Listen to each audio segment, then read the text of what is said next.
Европски образовни искуства стекнаа 8 професори од гимназијата Кочо Рацин.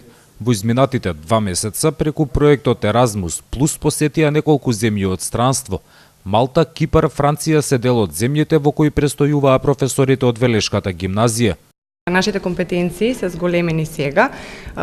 Кипар како искуство беше прекрасно, значи ние никогаш не би имале шанса да дознаеме такви работи за самата држава, доколку не отидавме таму. Стекнавме пријатели и стратешки партнери со други, значи држави и училишта од Европа. Имавме можност да ги споредиме нашите практики, значи тоа како ние ја изведуваме наставата, во споредба со тоа како наставниците кои што беа учесници исто на обуката ја прават истата и можевме да размениме искуства со цел значи да го подобриме нашиот образовен процес. Посетата на европските земји се овозможува преку Националната агенција за европски образовни програми и мобилност. Заинтересираните професори преку изработка на проекти конкурираат за посета и едукација во европските училишта. Една од генералните цели на програмата Еразмус Плюс е зголемување на личните и професионалните компетенции на самите наставници во однос на предметите кои што ги предаваат, но и интернационализација на училиштата, тоест колаборација помеѓу училишта од Европа со цел создавање на идни проекти во кои што може да се вклучат и ученици, но и да се произведуваат интелектуални аутпути кои што би биле користени од страна на училиштето понатаму. Професорите кои беа дел од програмата за посета на училишта од европски земји стекнатите искуства денеска ги презентираа пред своите колеги. Токму овој начин на едукација е предвиден со проектот кој финансиски го поддржува Националната агенција. Освен колегите од училиштето, знаењата стекнати преку посетата е предвидено да се пренесат на сите наставници во градот. Имаме во училиштето високо мотивирани наставници кои што сакаат да го збогатат своето образовно портфолио и јас навистина сум радосен поради тоа.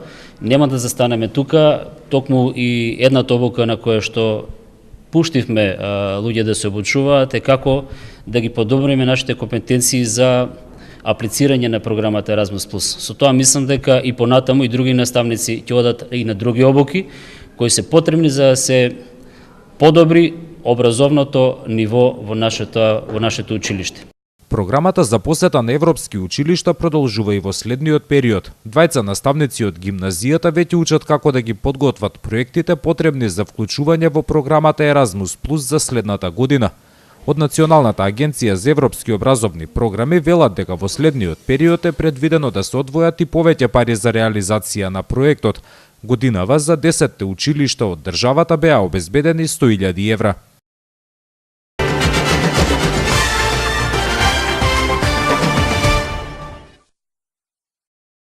Иницијативата за формирање на локален младински совет во општина Велес стигна до советот. Утре на 29-та седница советниците ќе расправаат по предлог точката за формирање на ова тело. Ако мнозинството одлучи позитивно, тогаш советот на млади ќе има советодавна улога. Тоа ќе значи нивно учество во постапките при носење одлуки на локално ниво кои се поврзани со младите, а ќе овозможи и поголема ангажираност во јавниот живот.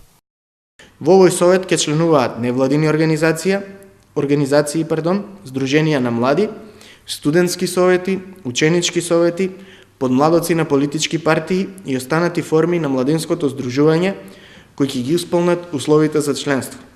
Работата на советот поблиску ќе биде уредена со деловникот за работа на советот кој што избраните членови ќе го донесат на првата седница по конституирањето. Иницијативата на младите за формирање на младински совет потекна од пред неколку месеци. Десетина невладини организации и здруженија се надеваат дека тоа тело ќе биде директна алка со локалната самоуправа, а крајна цел, како што велат тие, е да го направат Велес поубаво место за живење.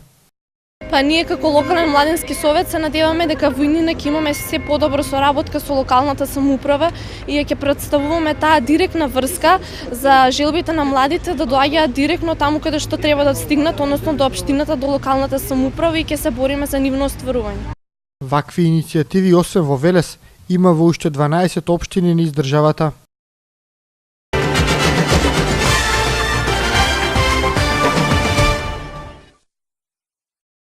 Учениците да се заштитат од употреба на петарди. Надлежните општински институции преку вежба ќе ги едуцираат младите од опасностите на пиротехничките средства. Велешката полиција, локалната самоуправа и општинскиот Црвен крст утре напладне организираат показна вежба. Нејзина цел е младите да се запознаат со опасноста на петардите и другите распрскувачки средства.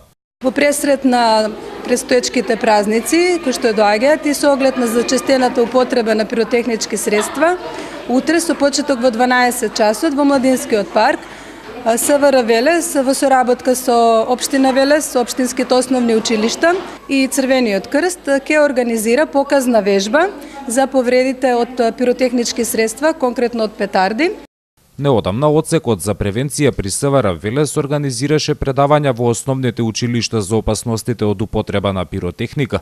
Претходните искуства покажале дека младите се најчести жртви на повреди од петарди, како главни виновници за нивната употреба ги посочија родителите. Наместо на вашето дете пред нова година да му купите 100 петарди за 100 денари или повеќе, употребете ги тие парични средства за нешто корисно, за некоја играчка, книга, блуза, шалче, капа и така натаму.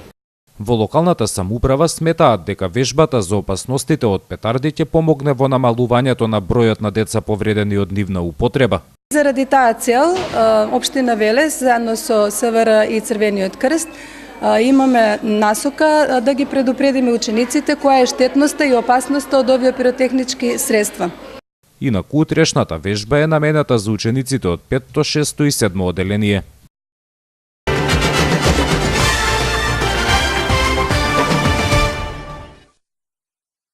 За коњите на слобода кои денес сведочат за миграцијата на народите од села во град во 50-тите и 60-тите години, денес учеат децата од основното училиште Васил Главинов на едукативната изложба што ја организираше Сдруженијето на франкофонски круг заедно со општината. Учениците можеа да се запознаат со тоа каде се уште се наоѓаат овие коњи, какво е нивното значење и како да се заштитат. Тие се остатоци од оние миграции кои што се случиле со жителите од село кон град, односно кога луѓето во 50-тите, 60-тите години или дури и порано се преселувале од село во град, стоката не можејќи да ја продадат, односно коњите ги оставале на слобода, слободно да си пасат.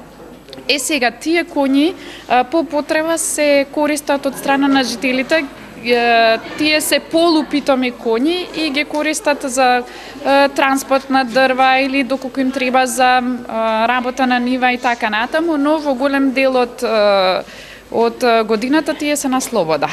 Денес ова изложба е честни што одека започна во нашето училиште. За учениците е едно искуство повеќе да си го испробат знаењето околу францускиот јазик и да научат нешто повеќе што се случува еве со животните кои што стварно се на слобода, како во случајот нели коњите на слобода. Сепак еве некој се досетил, тоа е нели преку франкофонскиот круг, што ова денес се случува и што е така наречено. Коњите на слобода се уште ги има во Македонија, Полска и Долна Нормандија. Инаку во рамките на овој проект учениците добија задача да одговараат на неколку прашања поврзани со оваа тема.